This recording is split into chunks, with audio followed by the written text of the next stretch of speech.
Right, and that Yeah. was something the gentleman didn't do, and I also No. think he didn't recommend drinking water. My understanding was those people were on, they had fasted beforehand, and Oh. from what I know, the man did not create a sacred ceremony, and Sweat Lodge is a sacred ceremony, and it's about allowing people to connect to their own sense of the divine, to source. It's not about the individual, the shaman. No, it is not. Again, the shaman, the shamanic practitioner, the shaman, and the people serving the ceremony are there to create the space for you to come in and have the best experience you can connecting to the divine. Now, how often do you offer sweat lodges? About once a month. Mm-hmm. And I offer co-ed lodges, and then also we do women-only lodges as well. And where do you hold your sweat lodges? In Deerfield. Oh, okay. Mm-hmm. And is it can you elaborate, like, is it under a teepee?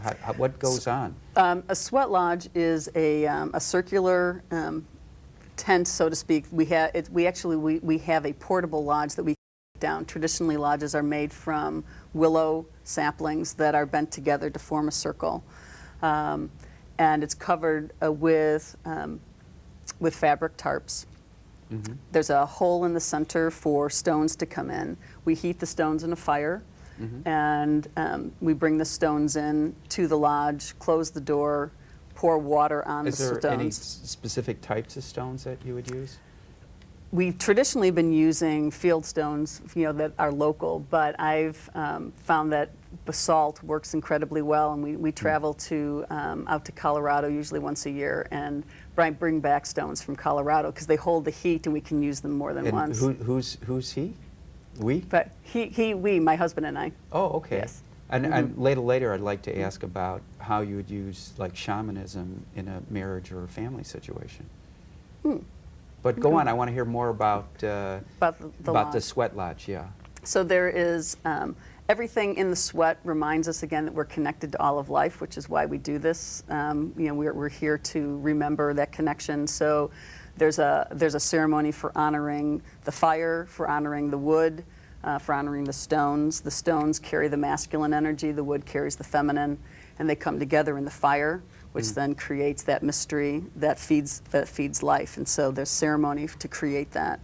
There's ceremony then in building the lodge and setting that up, and reminding us of the connection to earth. Do all the people participating in the sweat lodge build the sweat lodge, or is it just you and... If people would like to, they're welcome to come attend that part of the ceremony, but the way we do it, people usually just come for the ceremony itself. So you're creating the space long before the sweat lodge ever starts? Yes. We're usually starting around 10 in the morning for a ceremony that starts at 1.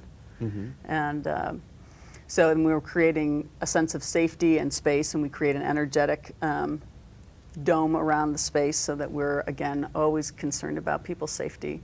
And how long does your sweat lodge take place? That also depends on the people coming, because there's opportunities for people to pray. So it may be 2 hours, it may be 3 hours total for the ceremony. And there are 4 what we call doors, and we honor each of the directions, east, south, west, north, and the seasons, and we bring in stones at each round, pour water on the stones, and then offer. Then there's always an intention for the prayers, and people are encouraged to offer their prayers.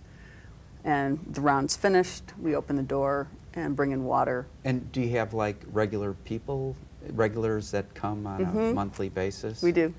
We do, and then there's always new people who come, and we always welcome new people. We explain the ceremony, every time. It's always a good reminder for people who come. Well, and I'm going to add this. If people want to find out about you, we can't give your web address, but stay tuned to the credits at the end if they want to join one of your sweat lodges. Yes, because I do send out announcements, and yes, on the website they can sign up for that. Now, what does something like a sweat lodge cost? We don't charge for ceremony. You're kidding me. No. No, so do you ceremony accept is offered. Donations? We do. We ask for donations as people can give it, because we have expenses for the wood and the stones and the upkeep for the lodge. But no one is denied participation in ceremony because of finances. I've got a